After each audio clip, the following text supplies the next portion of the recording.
So, hi, I'm Maya. I'm your host for this session. So, a little bit about me. I'm a project controls consultant at Arup, and I'm also part of the Brown Girls League.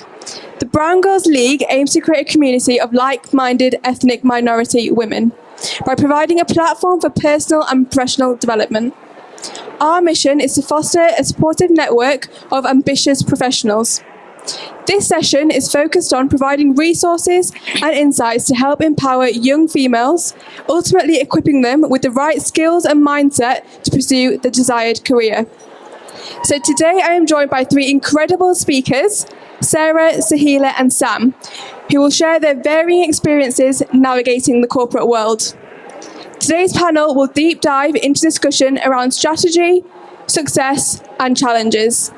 So to start off with, can each panellist briefly introduce themselves and share an overview of your journey so far?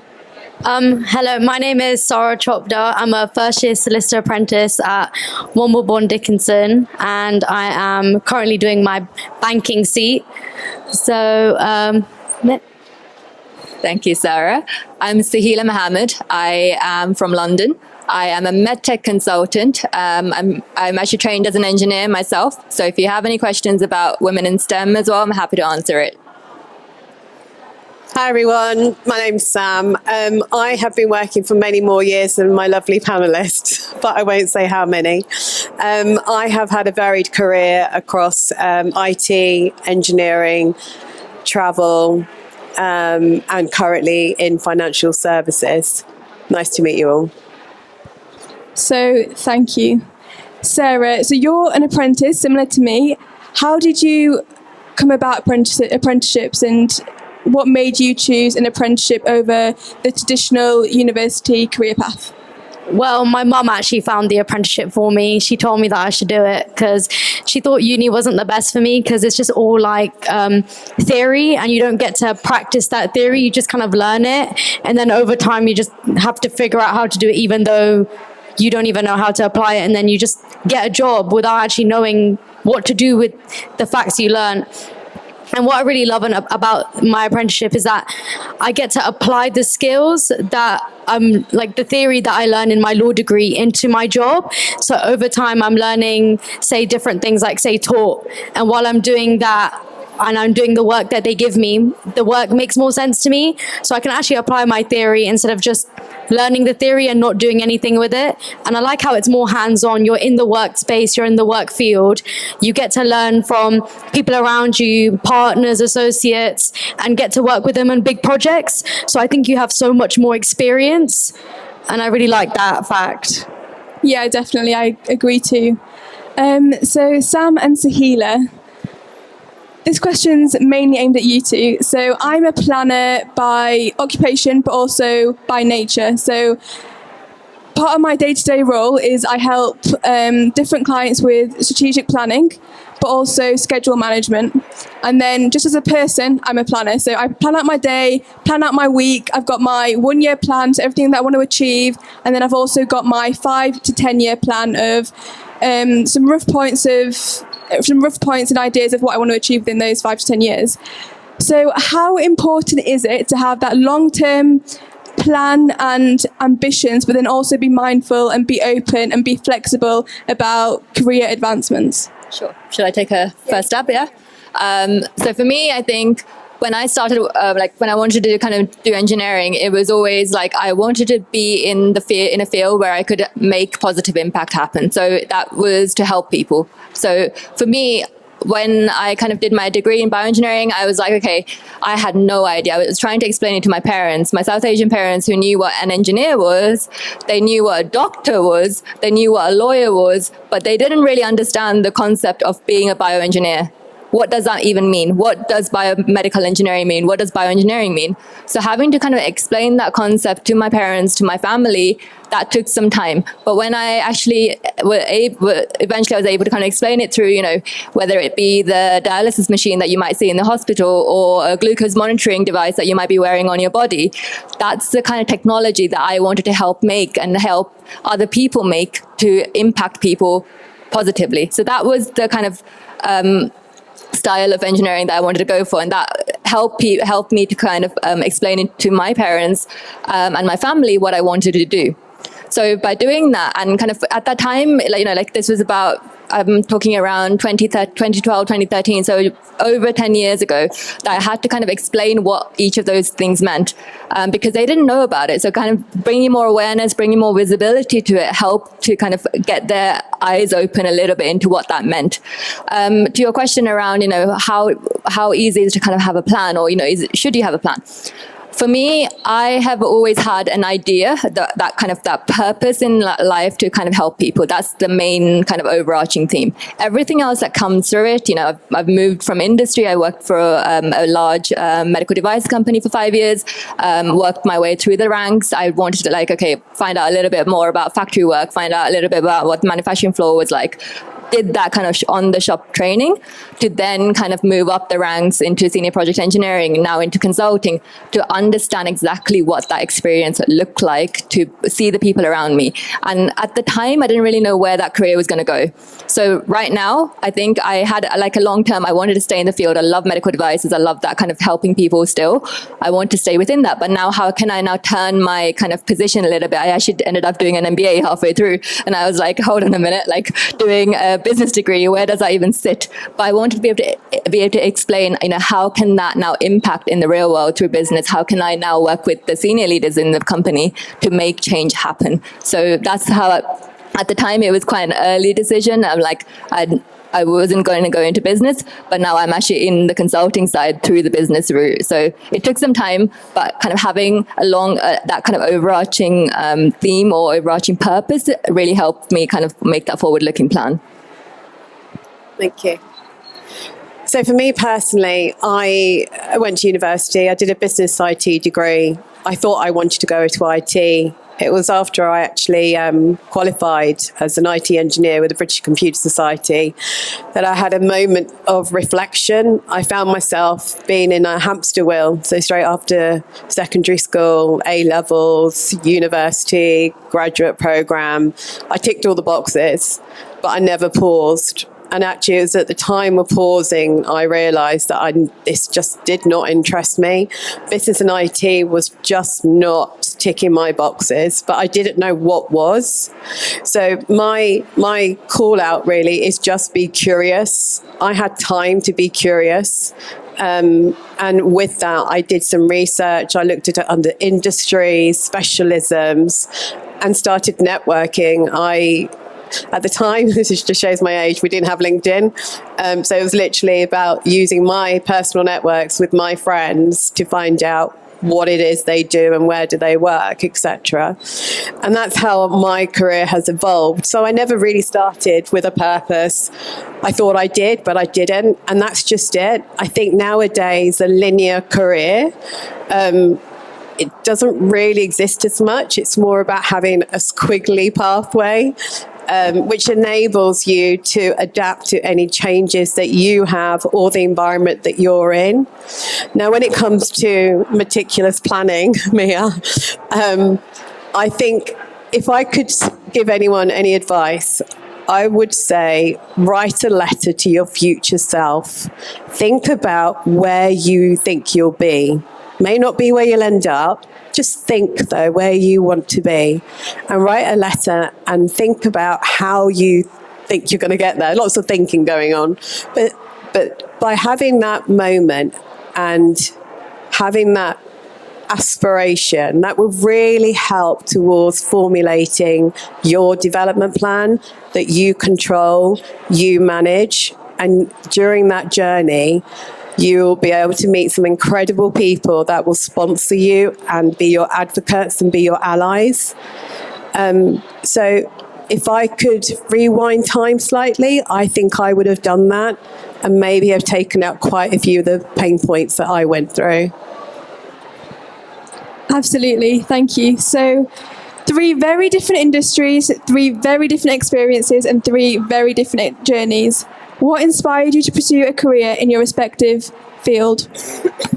I mean, some people like wake up and realize what they want to do. I actually took a lot of time to figure out what I wanted to do. I feel like it's not always like a straight path, like, oh, I want to be a doctor, I want to do this, I want to do that. I had to just research really and realize what skills I had. So I realized I wanted to be a solicitor when I was researching, obviously, my uni courses in year 13.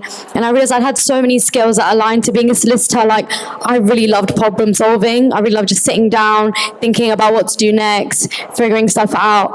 And then I loved my English, like A-level, and I loved reading and researching and learning different things. And I did loads of different work experience in law and different work experience in general to figure out where I wanted to do. So I did loads of online work experience and in-person work experience. And while I was working there, I realized that, oh, this is actually really interesting and I really like this field. You're doing a lot of different things, even though solicitors may seem like they only do one thing, but it's actually quite diverse. You do loads of different types of work. You get into bigger projects or do things with different things. So I do banking right now and it's very interesting. You deal with a lot of debentures between banks and the stuff that goes behind it is so deep that you don't even know. And I really love doing the work, and it's just, that's what keeps me motivated, doing the work and learning different things and developing my skills and growing as a person and getting my qualification at the end to become a solicitor. I think I've shared a little bit about, my inspiration or to kind of move from engineering. But I think the thing that kind of started it off was being able to kind of solve a problem. So whether something was broken at home, I think I would always be the one to fix it. Yes, I was a girl in the house, but I was still the one to kind of go and fix the internet or fix the phone line when it wasn't working. So I think I just wanted to be able to solve that problem because it was this challenge that was presented to me in a slightly different way to what I'm doing now. But it was being able to kind of find that problem, or like a problem is being presented to me and trying to find a solution for it has always kind of been the inspiration behind what I'm doing now. I love that. And I think I want to build upon it, if I may.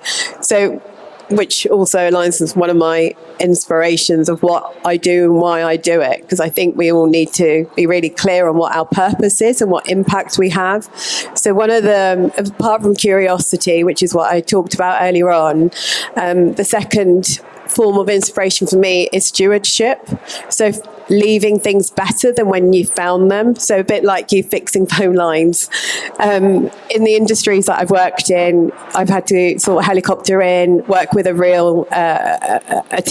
great team, to really fix fundamental issues. And these are sometimes probably quite serious in terms of societal value, especially currently in financial services and money management within the cost of living background. There have been some fundamental changes that we've had to apply to fix broken glasses, really. So stewardship is a great inspiration for me. That keeps me going, that keeps me true, and that motivates and inspires me to continue to do what I'm doing. Again, if I'm not feeling it, it's about what is it? Asking yourself, what is it that doesn't inspire you any longer? What is draining you? Think about how you want to build up your resilience. And if you can't answer those questions, then absolutely start talking. Yeah, thank you for that. So moving on then, for someone entering your field or career, what skills, mindsets or attributes should they have? I mean, as an apprentice, I feel like the worst thing about being an apprentice and when you're applying is the rejections you get. And I feel like every time you get a rejection, you feel like you're going 10 steps back. But I feel like with every rejection you get, you're learning so much more. You can develop those skills. And I always used to ask for feedback from the companies, like, what was wrong with my application? Like, how can I do better? And some of them actually gave me really good advice. From each rejection I got, I developed and grew and grew and grew until I actually got my offer. And I feel like the best thing to have is have an open mind, especially when you're doing an apprenticeship, that whatever happens for a reason, and whatever you learn is going to, at the end of the day, develop and grow you. Even if you think your path is not like, straightforward, like linear, your path is your path and everyone has a different path. And I feel like that's what like gets you to grow. You learn so much just from failing or not doing what you think was the right thing. So like maybe not, when I kept on thinking like maybe I should just go uni.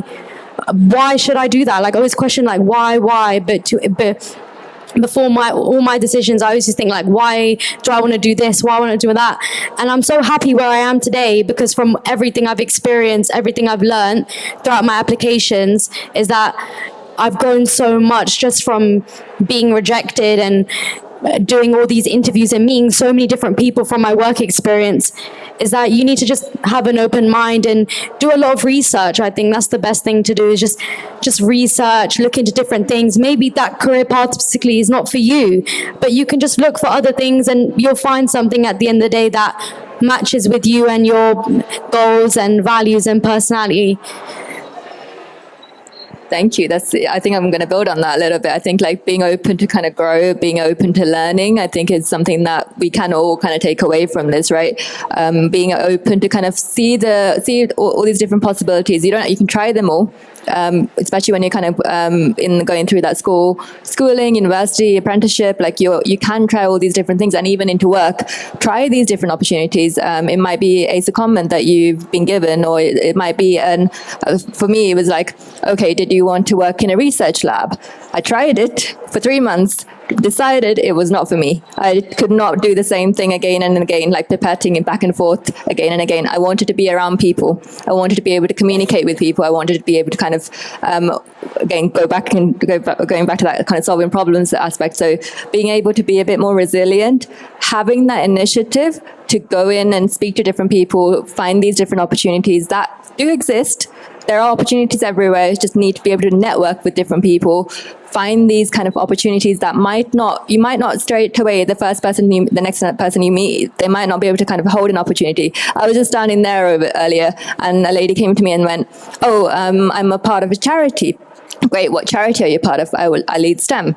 Great, okay, let's connect, because I actually have people in the area who can potentially come to you with some goals, who can kind of go into schools and inspire people. So why not so the next person you meet, just think it might not be the same, like it might not be a job offer or it might not be a promotion from your boss, but it's just, can you take that opportunity to take that initiative and find that a different opportunity that can lead you somewhere. It can be completely unconnected, but just finding the opportunity sometimes helps. So that initiative and that resilience definitely, and that having that open mind, I think those are kind of the 3 different skills and personality traits that I think are quite important. Thank you. So within financial services and most other corporations I've worked in, I would say that you don't actually need a particular skill set.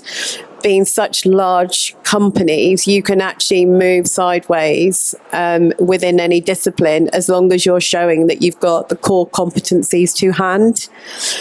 So as an example, within financial services, I joined the company as a CRM manager. I then moved into products and propositions, and looking at NPD, so new product development. And I have navigated my way even across to HR, and I'm now currently in the customer strategic delivery team. So it just shows you that your discipline or vocation and qualification you decide to study does not necessarily guide your longer term path. And if you're unsure of what you want to do, there are lots of corporations that will take you on. They'll see your skill sets and what you will bring. And it's that environment that helps you to move around. Yeah, great, thank you. So moving on to the challenges then. I'm sure we've all heard of the saying, every penny counts. Well, an analysis by Young Women's Trust discovered that over a woman's lifetime, they earn a staggering of £223,000 less than men. This itself affects a woman's ability to invest or save as much money as men, leading to less financial flexibility in their later life. Pay disparity is an example of one of the challenges that women still face to like to this day. Are there any other challenges that you've experienced, not only as a woman, but as an ethnic minority woman within the corporate world? I feel like the biggest adjustment I've made in my life is the corporate culture per se. Coming from an immigrant household in a very predominantly brown area, I feel like I haven't learned the skills of actually how to be professional. That was a very big jump for me. Even the way you speak, the way you act, the way you present yourself is completely different. And I feel like that's been a big challenge for me, and I'm still learning how to adapt. It's just been something that I feel like those skills need to be embedded and maybe taught. I feel like I was the only one that couldn't speak a certain way, act a certain way. And that was I feel like that was holding me back. But I feel like that was just more internal, and no one ever in the firm ever questioned me or anything. But I think that's just an internal struggle. You feel that you're the odd one out. You're different. You're different from everyone else. You've come from a different background. But I feel like you just kind of learn those skills as you develop. But I feel like that's just something that's affected me personally, just how to actually adapt in the corporate culture. It's quite different. It's like an experience. It's not just like you go work and you go home. You have to go to events. You have to meet loads of different people. And I feel like I never knew how to actually talk to people, even though that's such a basic thing. But I feel like that's just some struggle that I faced as an ethnic woman. Can I just start off by saying it's like a privilege to kind of share a stage with four of us, right? Like, because it's not often that we get to be on a platform like this or in a meeting where you get to experience that everyone else around you is the same kind of the same ethnic minority background. Because I've actually faced it recently where I think I was in a meeting and it was the first time that I actually had someone who looked, who's wearing a hijab in a meeting, because it was from a client side. That was the first time that has happened I think I'm going into my 7th year of, work in the working world, right? So that takes some time, but we are there. Like, we're getting there slowly, but we are getting there. I think when I started doing engineering, in some of my mechanical engineering lectures, it was about 20 of us as girls and the other 200 were guys, right? So that was the norm. And off that, I was up in Sheffield. So off that, I would be one of the onlys in the room, right? Because you definitely have that kind of, am I good enough kind of feeling? Why am I here, right? So that kind of feeling, I think that does kind of bring us down a little bit, but also I think I've now changed it. So actually I'm here. How can I now help the people behind me to get up to that same position so they don't feel like they're the only when they could walk into the room? That's something that I'm actively working on, because I want to be able to make sure that if I ever have a daughter, I want her not to ever feel like she's being the only person in that room because she's the one wearing a hijab or wearing, whatever, she might not choose to wear one. So it's just being kind of that feeling. How can you make sure that the people coming after you are not feeling in that same way? So I think that's something that I am definitely, it's a challenge that I've faced, but I think it can change over time. I'll also just give another example that in a factory environment, again, to do with, a headscarf, like when I first started, they didn't really have the health and safety requirements to have people in the factory with a headscarf. So one of my bosses at the time, we wore like a hairnet. So that was the only thing that they had available, but that didn't really cover the full headscarf, or if you wear a turban, like it didn't fully cover it. So that company actually went that extra mile to source something called a hood to try and, so this was my previous company, an amazing company who have actually tried to look at what the challenges are for people from different backgrounds and help them so they didn't feel like they had to adjust and adapt to what's around them. So I think that's something that the corporate environment can take as a learning, because look at the people around you, look at what the challenges are that they're facing and be able to change that environment that they're in. So it's not that they have to adapt to something, but the environment around them can adapt to them. So I think one of the key challenges I faced from the start, but I didn't really know it had a label, so to speak, is cultural conditioning. So so for me personally, growing up, a Punjabi Indian family, and one of 5 girls, so we were quite a busy household. And we all fell into our expected ways of getting on with it. So, for example, relatives coming over to visit for a long weekend. Mum and I would be in the kitchen cooking. My sisters would be tidying up the house, and Dad would be making sure there's enough alcohol to keep them all going for a one-night bender. And then the relatives will come over. I can see some nodding heads. The relatives will come over. We'll all meet and greet. Perfect. Then the men would be in the front room with their whiskies and brandies and freshly cooked tandoori chicken. And the women will be in the sitting room, drinking cha, eating samosas, pakoras, you name it. A great feast. But the girls will be the ones running around, making sure everyone is fed, watered, comfortable, happy, and being the eldest, looking after the little ones at the same time. So this conditioning is really unconscious. It made me feel, and actually during that process, you would hear during those moments when everyone is over and having lots of fun time, you would hear mothers talking about their daughters and how well they're doing. And as it's your home, you're hosting and you're making sure that mum's proud of you. And and you can hear all this recognition and praise, and you feel great, you feel elated, it's what you want. But fast forward to the real world, you don't get that recognition. And that's a really tough lesson. So I went into the working world and I thought my hard work, my diligence would be exactly what is recognised, and there would be outward praise. And there wasn't. And I was seeing my fellow colleagues who were not putting 110% into their work, getting the promotions, getting the recognition. But these are colleagues who were actually talking about what they were doing. And I thought, oh my gosh, I actually need to promote myself. I need to think about my brand, my own PR. I need to be my own PR machine. And was I comfortable doing that? Hell no. And I'm still not, but it's really, really important. So this cultural conditioning is a real challenge, and I still think it's prevalent today.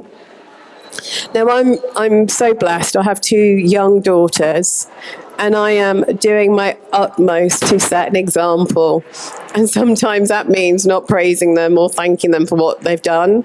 It's actually, I want them to tell me what they've done. I want them to tell me when they did well at school. I don't want to hear it from anyone else. And that's really tough. And it's tough love. But I think later on in life that will really help them in good stead, because that is the competition out there. And I don't think it's just in corporations. I think it's everywhere, in all walks of life.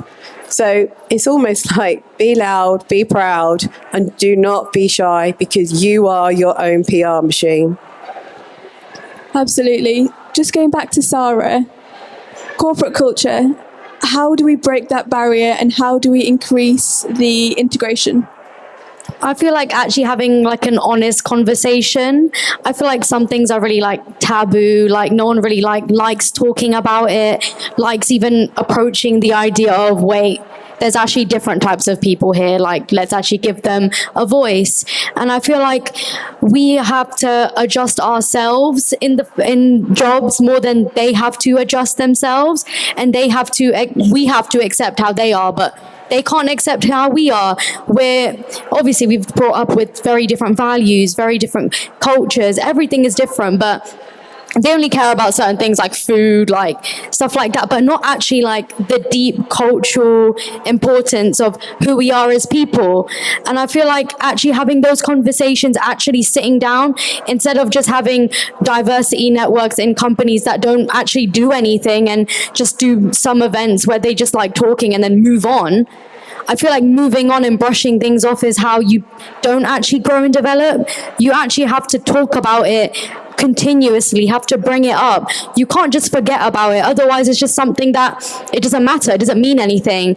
diversity and inclusion is just seen like a trend now. Like no one actually takes it as seriously as they should, because we're real life people at the end of the day. We're all women of color who sit and do this work and have our own lives, and we're not just puppets.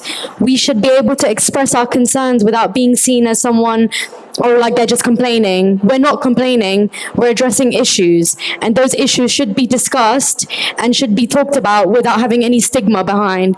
And I think that's the best thing to do, is start actually within companies, is to talk about it with people, not make it seem like it's like nothing and brush it under the rug. Actually talk about it. How do we improve this? What do you think we should do as a firm? Not, oh, let's just do this because we think this is the best. Them not discussing, them not talking, them not actually approaching people is what holds them back.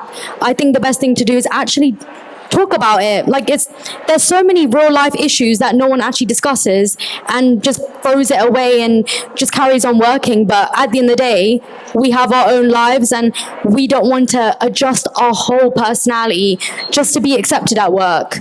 Just like as in the conference before this, she said that, oh, why should we want to go to work and be ourselves? That's exactly how it should be. We should be able to go to work and talk about things that are normal in our lives, than just figuring out, oh, what do I talk about? How do I approach this?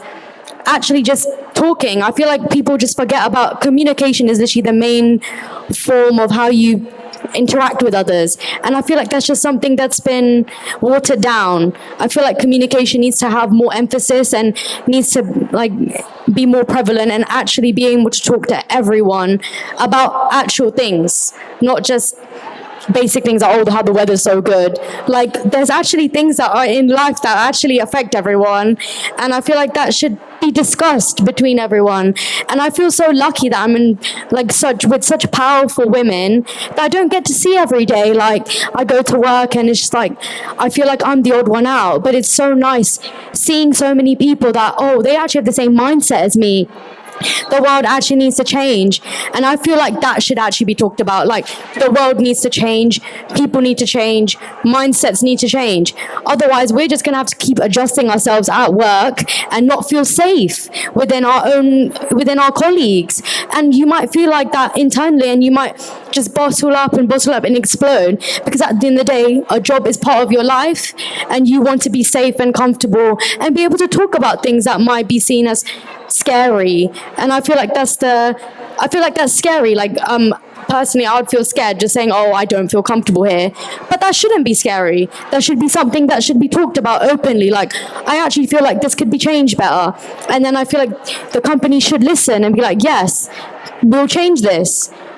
We shouldn't have to adjust ourselves. They should adjust for us as well. It should be a two-way street. How to make both of us feel comfortable, and how to grow and develop as a company. And I really want to see more women as partners, more women as associates. I feel like that's just needed. Like it shouldn't all be the same. And I feel like women are too scared to go and take those challenging roles of, oh no, they won't accept me. And I feel like that rejection is what holds us back. Like I'm too scared to apply because they won't accept me. And that fear is what keeps you locked in.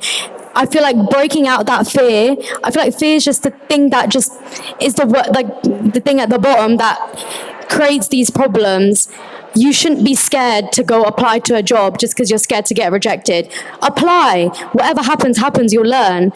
But that fear is what holds you back. And I feel like once you actually break out of it, you actually prosper. So I feel like the fear of not being able to do something, something not happening, that's what is the scariest thing. And I feel like that needs to just, like, people need to look after themselves and actually realize it's just a job. Like at the end of the day, you shouldn't have to sacrifice your well-being, mental well-being, your physical well-being over something you're too scared to talk about.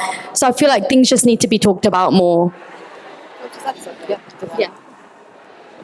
That's brilliant. Thank you for sharing that. I just wanted to share a recent example. So there was a moment not that long ago that I was going for a promotional role, and I went for the interview, and obviously the name Sam Baker does not automatically make you think, oh, it's an Asian woman. So being of an ethnic background and also being a woman, the screen comes on, it's a Teams interview. There was a pause. Oh, hello, Sam. And a bit of a nervous sort of wiggle on the seat. And I was like, okay, hello.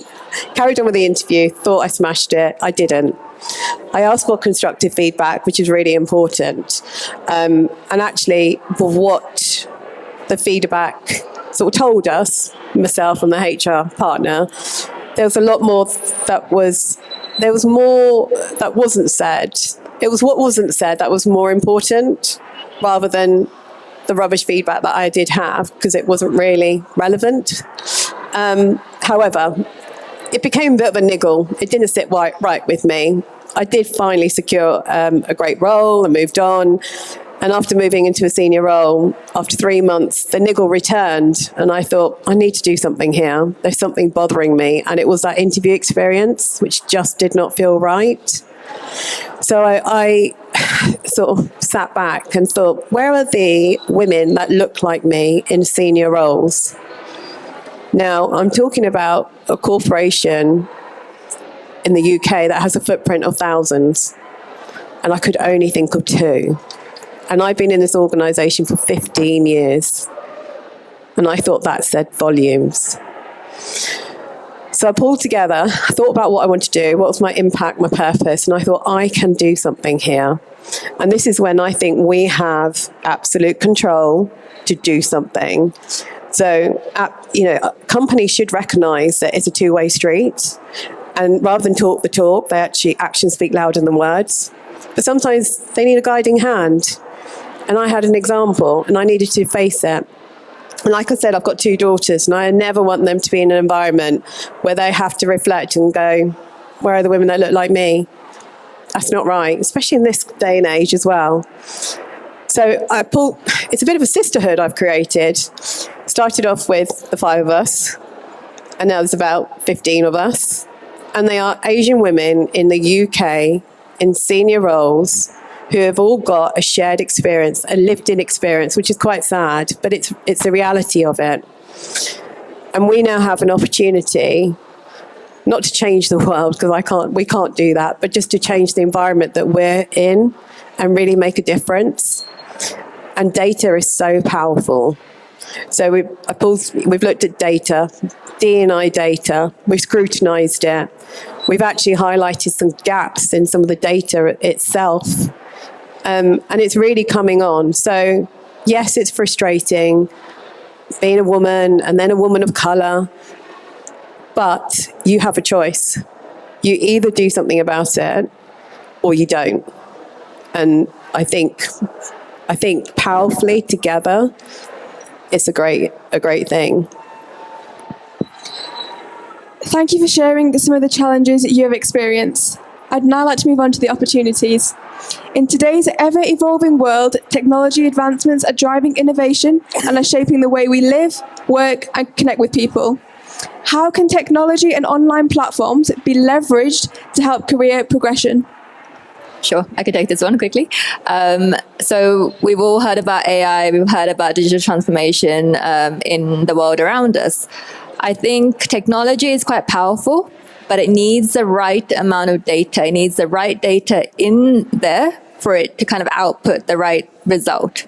So for that, what do we need? We need more people, women of ethnic minority backgrounds in senior levels, earning those high salaries, because what did we say, £220,000 as a lifetime? £223,000 as a lifetime gap in terms of gender parity and salary, right? So what do we need? We need to be able to get more of those women into the room at the board level, in those higher levels.